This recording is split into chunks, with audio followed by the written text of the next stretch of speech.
प्रिय विद्यार्थियों, सुप्रभात, नमस्कार। पिछली कक्षा में हम ऋतुकाल के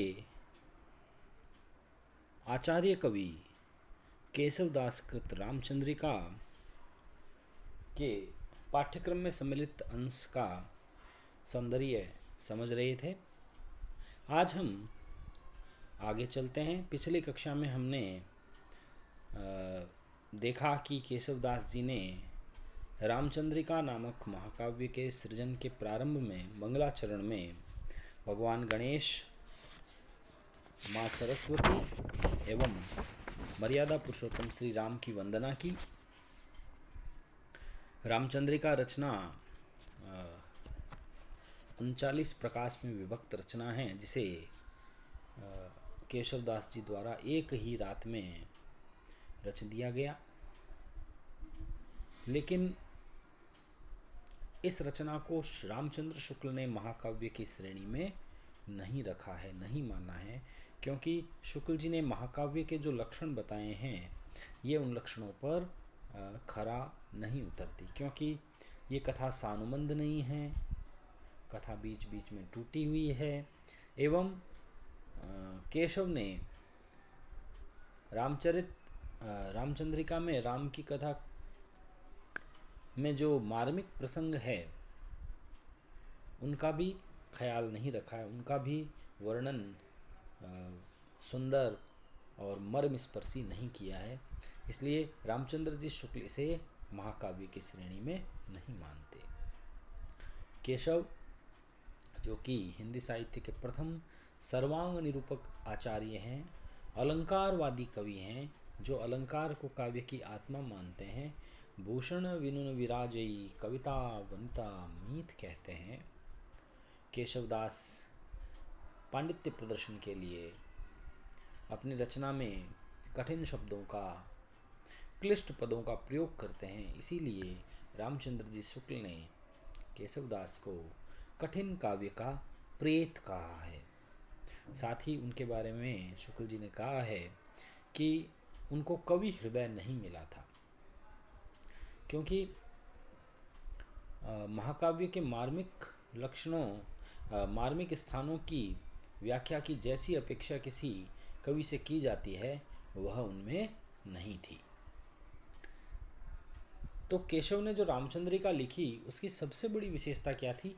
संवाद योजना एवं सामंती वैभव और विलास का वर्णन, सेना की साज सज्जा, युद्ध इत्यादि का बहुत ही खूबसूरत वर्णन रामचंद्रिका में किया गया है। अब देखिए, अवधपुरी शोभा वर्णन हम से रामचंद्रिका को वापस आगे प्रारंभ करते हैं। यानी अयोध्या की शोभा का वर्णन, अयोध्या की सुंदरता का वर्णन। प्रारंभ में जो 4 चरण हैं, यह 32 मात्रा का त्रिभंगी छंद है। इसमें रामचंद्रिका के इस प्रसंग में अवधपुरी का शोभा वर्णन हुआ है। विश्वामित्र जी जो हैं वो अपने शिष्यों से अयोध्या का वर्णन कर रहे हैं और अयोध्या को स्वर्ग के समान बता रहे हैं। मैं इसकी व्याख्या इसको वाचन करके इसकी व्याख्या करता हूँ। कविकुल विद्याधर सकल कलाधर, राज राजवर वेश बने, गणपति सुखदायक पशुपति लायक, सूर सहायक कौन गणे। महर्षि विश्वामित्र अपने शिष्यों से कहते हैं कि कवि कुल विद्याधर, कि इस नगर में महान कवि हुए हैं, शुक्राचार्य के समान काव्य रचना करने वाले कवि हुए हैं। शुक्राचार्य जो कि दैत्यों के गुरु माने गए हैं। कवि कुल विद्याधर, और इस अयोध्या में विद्याधर के समान विद्वान, सकल कलाधर, चंद्रमा के समान कलाओं को धारण करने वाले विद्वान, राज राजवर वेश बने।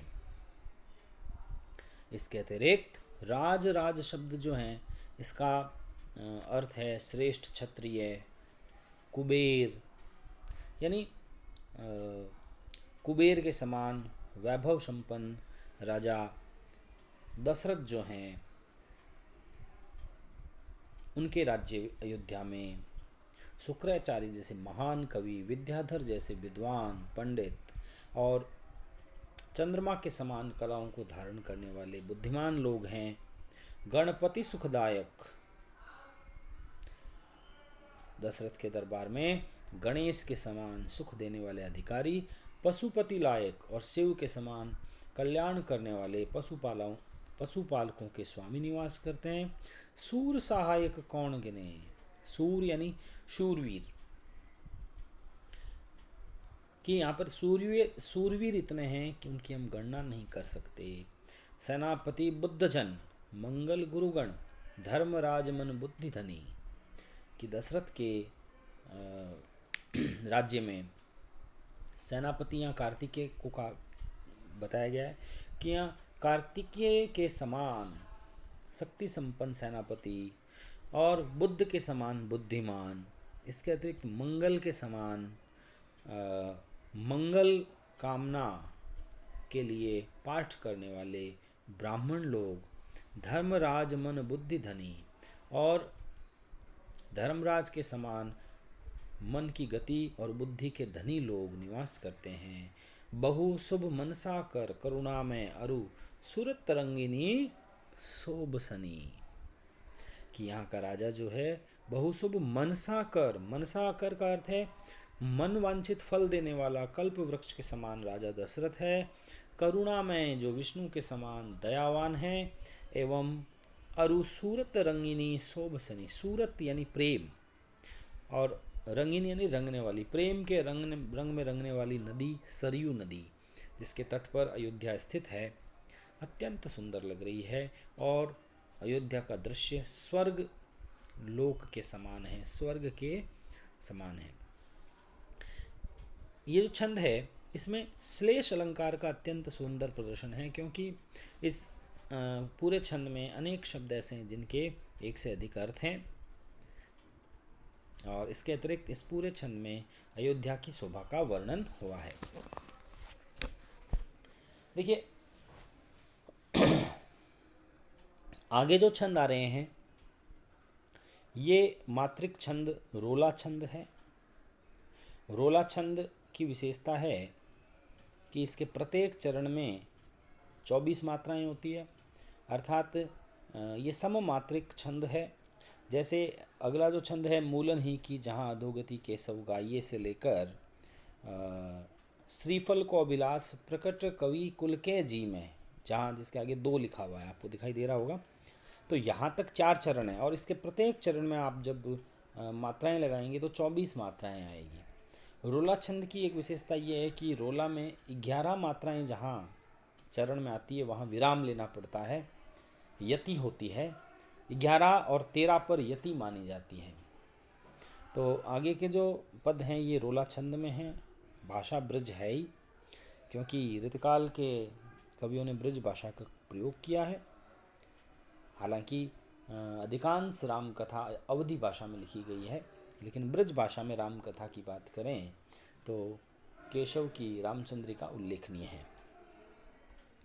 आगे विश्वामित्र जी अपने शिष्यों से कहते हैं, मूलन ही की जहाँ अधोगति केशव गाय होम हुतासन धूम नगर एकय मलिनाय, दुर्गति दुर्गण ही जू कुटिल गति सरितन ही में, श्रीफल को विलास प्रकट कवि कुल के जी में। मूलन ही की जहाँ अधोगति केशव गाइए। देखिए विश्वामित्र जी अपने शिष्यों को कहते हैं कि यहाँ अयोध्या में निम्न गति यानी सबसे खराब स्थिति, निम्न गति यदि किसी की है तो वो मूलों की है। वृक्ष की जड़ें ही जो है वो नीचे की ओर जाती है। यहाँ पर अयोध्या में रहने वाले किसी भी निवासी का पतन नहीं होता, पतन होता है केवल जड़ों का, वही नीचे की ओर जाती है। होम हुतासन धूम नगर एकय मलिनाय, यहाँ पर कवि कहते हैं कि मलिनता जो है, गंदापन जो है, वो अयोध्या में केवल यज्ञ की अग्नि के धुएं में ही है। यानी कालापन, कलंक जो है वो केवल यज्ञ के धुएं में हैं, बाकी अयोध्या वासी कलंकित नहीं हैं। यहाँ जब किसी बात को किसी एक जगह पर ही दिखाया जाए, बाकी जगहों से उसका निषेध किया जाए, तो वहाँ परिसंख्या अलंकार माना जाता है। यहाँ पर केशवदास जी ने परिसंख्या अलंकार का प्रदर्शन करते हुए कहा है कि यहाँ केवल निम्न गति किसको मिलती है, जड़ों को ही। बाकी सभी अयोध्या में रहने वाले सभी चर और अचर जो हैं वो उच्च गति को प्राप्त करते हैं। तो इस किसी बात को एक ही जगह पर दिखाना, अन्य जगह से उसका निषेध करना परिसंख्या अलंकार माना जाता है। दुर्गति दुर्गण ही जूं, कुटिल गति सरितन ही में, श्रीफल को अभिलाष प्रकट कवि कुल के जी में। विश्वामित्र जी कहते हैं कि यहाँ यदि दुर्गति मिली है, बुरी गति किसी की हुई है, तो केवल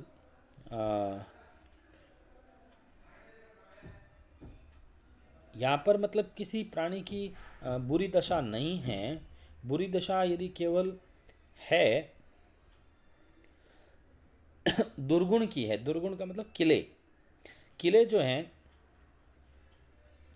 वो दुर्गति में है। दुर्गति का मतलब दुर्गम है, लेकिन और किसी की बुरी दशा यहाँ नहीं है। और कुटिल गति यदि किसी की है तो यहाँ केवल नदी की जो लहरें हैं, सरितन की गति, नदियों की जो प्रवाह है, उसी में कुटिलता है। बाकी यहाँ कोई कुटिल व्यक्ति निवास नहीं करता। यहाँ अयोध्या के समस्त निवासी अत्यंत सरल हैं। श्रीफल को अभिलाष प्रकट कवि कुल के जी में। इसके अतिरिक्त यहाँ कोई भी व्यक्ति धन का लोभ नहीं रखता, केवल श्रीफल की अभिलाषा करता है। केवल, और वो भी कौन? केवल कवि के मन में श्रीफल प्राप्त करने की आकांक्षा रहती है, बाकी किसी के मन में लोभ नहीं है। उसके पश्चात अगला जो पद है, विविध विबुद्ध युक्त मेरु सो अचल है। ये जो पद है विधि के समान है, विमानीकृत राजहंस, विविध विबुद्ध युक्त मेरु सो अचल है। ये यहाँ से समाप्त होता है। भागीरथ पथगामी गंगा के सो जल है। तो इस पूरे पद में हम देखें तो पहला चरण विधि के समान है से लेकर अचल है पर समाप्त होता है, और कुल 31 वर्ण आपको इसमें मिलेंगे। दूसरा चरण दीप्ति से लेकर बल है पर समाप्त होता है। इसमें भी आपको 16 और 15 पर यति मिलेगी। तो ये दंडक कोटि का छंद है, कवित्त है, 31 वर्ण का कवित्त कहलाता है। और 16 और 15 पर जब भी यति होती है तो वह कवित्त घनाक्षरी या मनहर कवित्त कहलाता है। अगला जो कवित्त है, इस कवित्त में इसका हम भाव सौंदर्य देखें तो इसमें वैतालिक ऋषि जो हैं वो अयोध्या के राजा दशरथ के यश का वर्णन कर रहे हैं। और वो कहते हैं, वैतालिक महाराज जो हैं दशरथ की प्रशंसा करते हुए कहते हैं कि विधि के समान है विमानीकृत राजहंस। विधि यानी ब्रह्मा जी, कि राजा दशरथ जो हैं वो ब्रह्मा के समान है। विधि के समान, विधि से तुलना की गई उपमा अलंकार है। विमानीकृत राजहंस, कि जिस प्रकार ब्रह्मा राजहंस पर सवारी करते हैं, उसी प्रकार राजा दशरथ जो हैं अपने राजाओं के मन पर शासन करते हैं। विविध विबुद्ध युक्त मेरु सो अचल है। इसके बाद में देखिए दशरथ की तुलना मेरु से की गई है, सुमेरु पर्वत से, जहाँ अनेक रत्न पाए जाते हैं। जिस प्रकार सुमेरु पर्वत में अनेक रत्न पाए जाते हैं, उसी तरह से विविध विबुद्ध युक्त मेरु सो अचल है, कि दशरथ का जो राज दरबार है वह अनेक विबुद्ध यानी विद्वान लोगों से युक्त है। दीप्ति अति सातों दीपी यतु, दूसरी दिलीप सो सुदक्षिणा को बल हैं। आगे वो कहते हैं दीप्ति शब्द का अर्थ है यश। दीप्ति शब्द का अर्थ है फैल रहा है।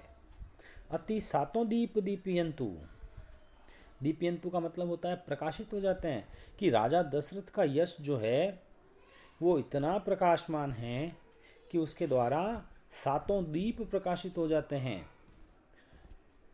दूसरी दिलीप सो सुदक्षिणा को बल हैं, दूसरे दिलीप सो सुदक्षिणा को बल हैं, अर्थात राजा दशरथ जो हैं दूसरे दिलीप हैं। दिलीप एक राजा हुआ करते थे जिनकी पत्नी जो थी सुदक्षिणा, उसकी ताकत से वो राजा दिलीप जो हैं वो ताकतवर थे। उसी तरह दशरथ भी उस दिलीप वो दिलीप हैं, लेकिन वो दिलीप नहीं है, दूसरे दिलीप हैं, क्योंकि राजा दशरथ जो थे वो दानी थे, उनके पास दान की ताकत का बल था। तो देखिए, जब किसी पर आरोप लगाया जाए और उसमें दूसरा शब्द का उपयोग किया जाए, जैसे बल विभव में कुरुराज सचमुच दूसरा इंद्रराज है, ये पंक्ति है। बल विभव में कुरुराज, कुरुराज कहा गया है दुर्योधन को। बल विभव में कुरुराज दूसरा सुरराज है, सुरराज कहते हैं इंद्र को, कि बल और वैभव में दुर्योधन जो था वो इंद्र, दूसरा इंद्र था। अब इंद्र नहीं था, दूसरा इंद्र था, दूसरा कहकर भेद किया गया है। तो इस प्रकार का अलंकार रूपक होता है। रूपक का भी एक भेद है, तद्रूप रूपक। यहाँ तद्रूप रूपक का प्रयोग किया गया है। सागर उजागर को बहुवाहिनी के प्रति क्षण दान प्रिय किंतु सूरज अमल है। सागर उजागर की बहुवाहिनी को पति, देखिए यहाँ श्लेष अलंकार भी मिलेगा आपको, कि जिस प्रकार सागर जो है विभिन्न वाहिनियों के पति होते हैं, वाहिनियों का मतलब है नदियों के, जिस प्रकार सागर अनेक नदियों के पति हैं, उसी प्रकार राजा दशरथ सागर के समान हैं और वह अनेक वाहिनी यानी सेनाओं के स्वामी हैं। देखिए, वाहिनी शब्द का अर्थ है नदी और सेना दोनों से लिया गया है, इसलिए हम ये कहते हैं कि यहाँ पर श्लेष अलंकार भी है। सागर उजागर की बहुवाहिनी को पति क्षण दान प्रिय किंतु सूरज अमल है। और राजा दशरथ सूर्य के समान हैं, जिस प्रकार सूर्य जो है अपनी किरणों से संसार को स्वच्छ कर देता है, अमल कर देता है, उसी प्रकार राजा दशरथ जो है अपने तुरंत किए गए दान से सबको सुख प्रदान करते हैं, सूरज की तरह। उपमा अलंकार भी है।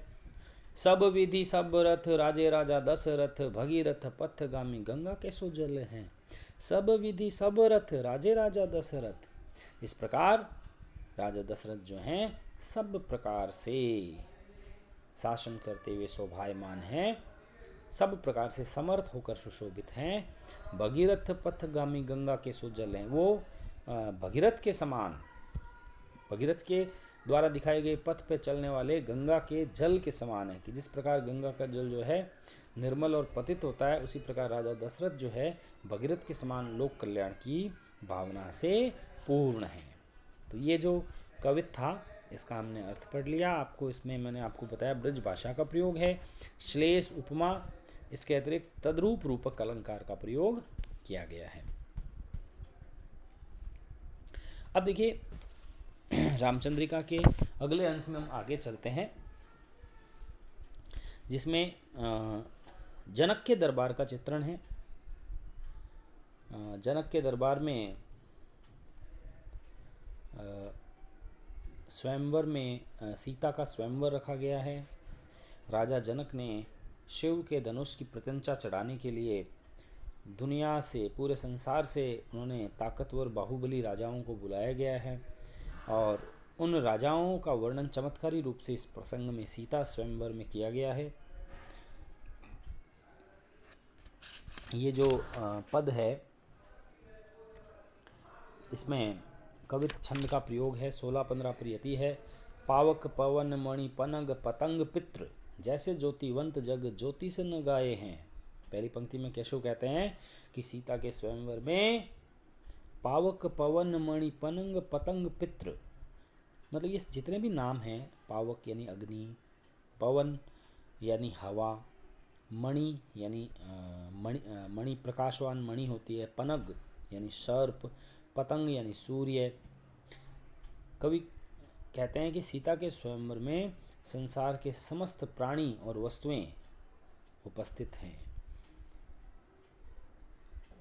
ज्योतिषियों ने, अगली पंक्ति में देखिए, जेते ज्योतिवंत जग ज्योति से न गाए हैं, मतलब ज्योतिषियों ने जितने प्रकाशवान पदार्थों का उल्लेख अपने ज्योतिष शास्त्र में किया है, वो सब के सब राजाओं के रूप में जनक के दरबार में उपस्थित हैं।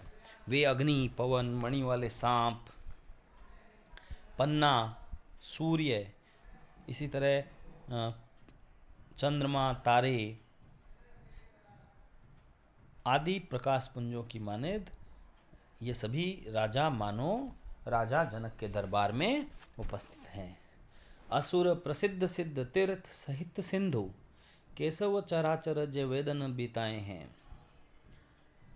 असुर प्रसिद्ध सिद्ध, असुर कहते हैं राक्षस को, प्रसिद्ध सिद्धगण, समस्त तीर्थ के साथ सिंधु यानी समुद्र, केशव चराचर जे वेदन बताए हैं। यानी केशवदास जी कहते हैं कि सृष्टि के सभी चराचर यानी जड़ चेतन पदार्थ जिनको वेदों ने बताया यानी वेदों में उल्लेख हुआ है, वो सब राजा जनक की दरबार में उपस्थित हैं। अजर अमर अज अंगी ओ अनंगी सब बरणी सुनावे ऐसे कौन गुण पाए हैं। यानी राजा दशरथ के दरबार में अजर अमर यानी समस्त देवता,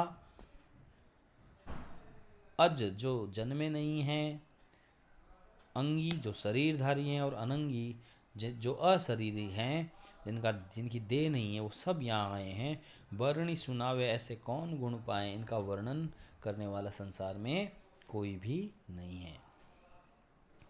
सीता के स्वयंवर को रूप अवलोकी को भूपन की रूपधारी विश्व रूप आए हैं। देखिए कितनी सुंदर उत्प्रेक्षा अलंकार का प्रयोग किया गया है कि सीता स्वयंवर को रूप अवलोकी को, यानी सीता के स्वयंवर में के सौंदर्य को देखने के लिए ऐसा लगता है जैसे भूपन को रूपधारी विश्व रूप आए, कि राजाओं के रूप में संपूर्ण विश्व वहाँ उपस्थित है, संपूर्ण विश्व का सौंदर्य वहाँ उपस्थित है। तो ये उत्प्रेक्षा अलंकार है, और राजा जनक के दरबार में उपस्थित राजाओं का बढ़ चढ़कर वर्णन होने के कारण इस पूरे पद में, पूरे कवित्व में अतिशयोक्ति अलंकार भी उपयोग में लिया गया है। अब देखिए अंतिम पद हम आज का पढ़ रहे हैं, जिसमें प्रत्येक चरण में हम देखें तो 22 से 26 वर्ण, 22 से 26 के बीच में वर्ण हो तो वो सवैया छंद होता है ना। तो इसमें हम देखते हैं तो पहली पंक्ति में 23 वर्ण होने के कारण ये सवैया है, 7 भगण और 2 गुरु, ये मतगेंद्र सवैये का उदाहरण है। इस सवैये में भी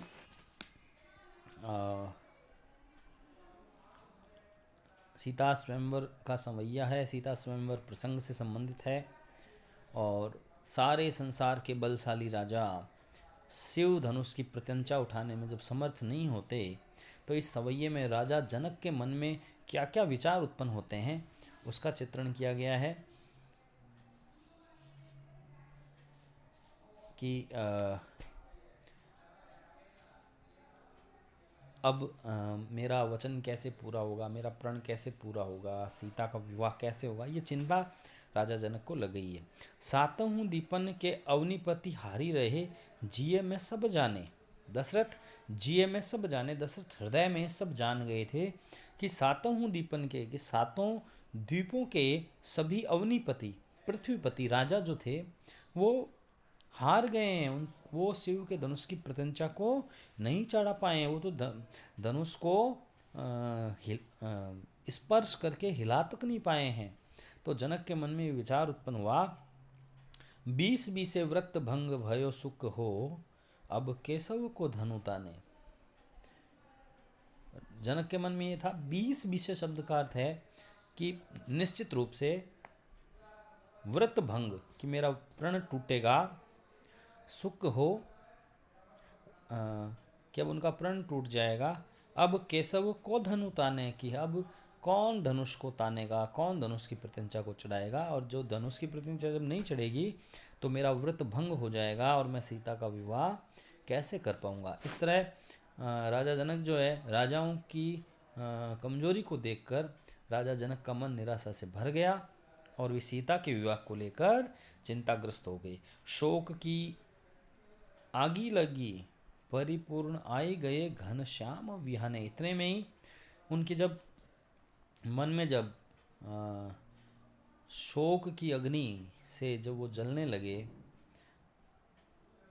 जब चिंताग्रस्त हो गए, उसी समय आई गए घनश्याम विहने। उसी समय घनश्याम, ये राम के लिए कहा गया घनश्याम। काले रंग के बादल जैसे आते हैं और बरसकर अग्नि, पृथ्वी की जो तपन है उसको शांत कर देते हैं, उसी तरह दशरथ के हृदय में जो दुख की अग्नि लगी हुई थी उसको शांत करने के लिए स्वयं काले बादलों के रूप में राम जो है प्रकट हो गए। तो देखिए रूपक अलंकार है, रूप का अतिशोक्ति है कि राम को घनश्याम कहा गया है और दशरथ के हृदय के दुख को अग्नि कहा गया है। जानकी के जनकादिक के सब फूली उठे तरु पुण्य पुराने। और राम को देखकर,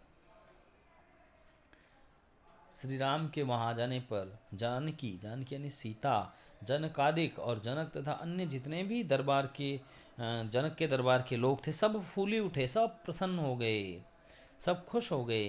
तरु पुण्य पुराने, जैसे तरु पुण्य का अर्थ यहाँ पर हो गया कि जैसे वृक्ष जो हैं, पुराने वृक्ष जो हैं वो पतझड़ के बाद बरसात आने पर अपने नवीन पल्लवों से परिपूर्ण हो जाते हैं। तो ये रूपक अलंकार का प्रयोग यहाँ किया गया है तरु पुण्य और घनश्याम दोनों शब्दों में। और ये पारंपरिक रूपक है। रूपक का एक भेद है, जब एक रूपक का कारण दूसरा रूपक हो। राम को घनश्याम बनाया गया तो बाकी जितने भी लोग थे दरबार के, सीता व जनक सहित अन्य दरबार के लोग, उन सबको तरु बताया गया। तो ये पारंपरिक रूपक है। तो राम के आने से समस्त जनक दरबार में प्रसन्नता की लहर दौड़ गई। तो ये हमने सीता स्वयंवर पढ़ लिया। तो आज के अंश में हमने जो ये पढ़ा है सीता स्वयंवर, इसके अतिरिक्त हमने अयोध्या की शोभा का वर्णन पढ़ा, विश्वामित्र और वैतालिक के कथन पढ़े। तो इन सब का आप सब प्रसंग व्याख्या समझ गए होंगे। इसका भाव सौंदर्य और शिल्प सौंदर्य आपने जान लिया होगा। अब जो है आप अपने उत्तर पुस्तिका में इन सब का सुंदर चित्रण जो है अपने शब्दों में लिखकर मुझे व्हाट्सएप के माध्यम से भेजें। शुक्रिया। जय हिंद, जय भारत।